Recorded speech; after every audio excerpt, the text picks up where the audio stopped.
நேர்களே, முக்கிய செய்தி. அத்திக்கடவு அவிநாசி திட்டக்குழு நடத்திய பாராட்டு விழாவில் எம்ஜிஆர் ஜெயலலிதா உருவப்படங்கள் இல்லாததால் செங்கோட்டையன் அதிருப்தி அடைந்து விழாவில் கலந்து கொள்ளவில்லை. இதுகுறித்து அவர் அளித்த பேட்டியினை தற்பொழுது பார்க்கலாம்.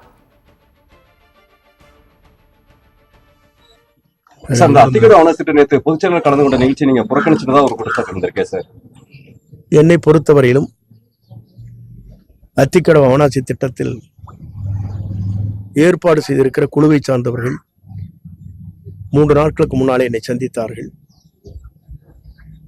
சந்திக்கிற போது அவரிடத்திலே நான் வைத்த வேண்டுகோள் என்ன என்று சொன்னால், எங்களை உருவாக்கிய புரட்சித் தலைவி அம்மாவுடைய திருவுருவப் படங்கள் இல்லை. எங்களிடத்திலே கலந்திருந்தால் நான் அதை உங்கள் கவனத்திற்கு கொண்டு வந்திருப்பேன். நான் பல்வேறு இடங்களிலே இந்த தட்டிகள் வைக்கின்ற போதுதான், டிஜிட்டல் போர்டு வைக்கின்ற போதுதான் எனக்கு கவனத்திற்கு வந்தது. ஆகவே என்னை வளர்த்து ஆளாக்கிய தலைவருடைய திருவுருவ படங்கள் இல்லை. அதே நேரத்தில் இந்த திட்டத்தை கொண்டு வருவதற்கு 2011 அம்மா அவர்கள் இதற்காக நிதிகளை வழங்கினார்கள். 3,72 அப்போது நம்முடைய பொதுப்பணித்துறை அமைச்சராக இருக்கிற ராமலிங்கம் அவர்கள் அதை ஆய்வு செய்வதற்கு உத்தரவு வழங்கினார்கள். ஆகவே இந்த பணிகளை துவங்கிய நேரத்தில் இந்த துவங்குவதற்கு அவர்கள் அடித்தளமாக இருந்திருக்கிறார்கள். ஆகவே அவருடைய படங்களாம் இல்லை என்று நான் அவரிடத்திலே கவனத்திற்கு எடுத்து சென்றேன்.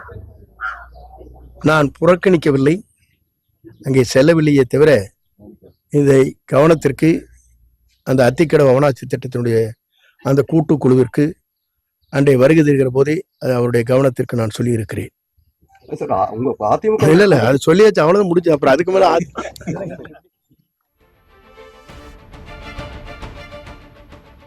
இது குறித்த மேலும் விவரங்களை எமது தலைமை செய்தி ஆசிரியர் கண்ணன் வழங்க கேட்கலாம். கண்ணன், முழு விவரங்களை பதிவு செய்யலாம்.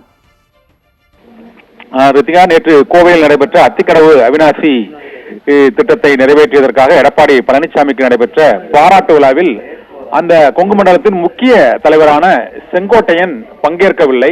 அவர் பங்கேற்காததற்கான விளக்கம் அளிக்கும் பேட்டியை கோபி அருகே குள்ளம்பாளையத்தில் இன்று காலையில் நடைபெற்ற அந்த பேட்டியின் போது விளக்கியிருக்கிறார். அதில் தாம் விழாவை புறக்கணிக்கவில்லை, அந்த விழாவிற்கு செல்லவில்லை என்று கூறிவிட்டு, அவரது பாணியில் கூறிவிட்டு, ஆனால் அதற்கான காரணம் என்ன என்ற விளக்கத்தையும் அவர் கூறியிருப்பதால் அதிமுக மீண்டும் உடைகிறதா என்ற கேள்வி எழுந்திருக்கிறது. ஏற்கனவே அதிமுகவில் ஓபிஎஸ் பிரிவு, சசிகலா பிரிவு, டிடிவி பிரிவு என 3 பிரிவுகள் இயங்கி வரக்கூடிய சூழ்நிலையில் 4வதாக செங்கோட்டையின் தலைமையில் மீண்டும் அதிருப்தியாளர்கள் உடையக்கூடிய வாய்ப்பு இந்த பேட்டியின் மூலமாக ஏற்பட்டிருக்கிறதோ என்ற சந்தேகம் எழுந்துள்ளது. ஏனென்றால் அத்திக்கடவு அவிநாசி திட்டத்திற்காக 2011ஆம் ஆண்டு 3.72 கோடி ரூபாய் நிதியுதவியை பெற்று தந்தோம். அப்போது பொதுப்பணித்துறை அமைச்சராக இருந்த ராமலிங்கம் உள்ளிட்டோர் இதற்காக பாடுபட்டோம் என்றும், ஆனால் அத்திக்கடவு அவிநாசி திட்டத்திற்காக உழைத்த மற்றும் அதற்காக முதலில் நிதி ஒதுக்கிய முன்னாள் முதலமைச்சர் ஜெயலலிதா மற்றும் அதிமுகவை உருவாக்கிய எம்ஜிஆர் உள்ளிட்டோரின் புகைப்படங்கள் எதுவும் விளம்பர பதாகைகளிலும் மேடையிலும் மற்றும் அழைப்பிதழிலும் இல்லை.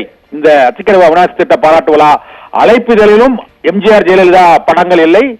இந்த இபிஎஸ்க்கு நடைபெற்ற பாராட்டு விழாவிலும் எம்ஜிஆர் ஜெயலலிதாவுடைய படங்கள் இடம்பெறவில்லை என்பதால் தாம் இந்த விழாவை புறக்கணித்து விட்டேன் என்று கூறியிருக்கிறார். இருந்த போதிலும் மறுப்பதாக இந்த நிகழ்ச்சியில் பங்கேற்கவில்லை, நான் புறக்கணிக்கவில்லை என்ற கருத்தையும் அவர் கூறியிருக்கிறார். எடப்பாடி பழனிசாமிக்கு அதிமுகவில் எழுந்துள்ள முதல் வெளிப்படையான எதிர்ப்பு என்பது மூத்த தலைவரான செங்கோட்டையின் மூலமாக எழுந்திருக்கிறது. இந்த எதிர்ப்பு மேலும் வலுவடைந்தால் எடப்பாடி பழனிசாமி தலைமையிலான அதிமுக அணியில் மேலும் ஒரு பிளவு ஏற்படும் என எதிர்பார்க்கப்படுகிறது. நிகிதா.